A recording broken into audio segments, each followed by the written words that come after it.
So you want to learn how to sharpen a knife in 90 seconds? I'm down. Let's go. This is a dull knife. This is a sharpener with a coarse, medium, and fine abrasive. Start on the coarse. Raise a burr and work on one side of the knife at a time.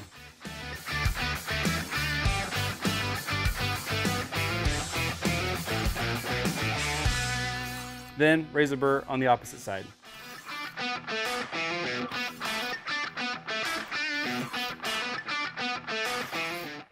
The key here is to maintain a consistent angle, about 20 degrees. Use our angle guides to help you out. Now move on to the medium abrasive. The only difference here is we're going to alternate strokes back and forth instead of working one side of the knife at a time.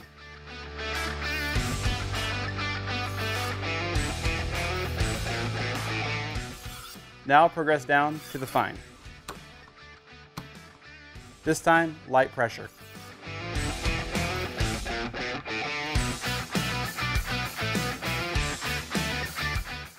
Now, my knife should be sharp.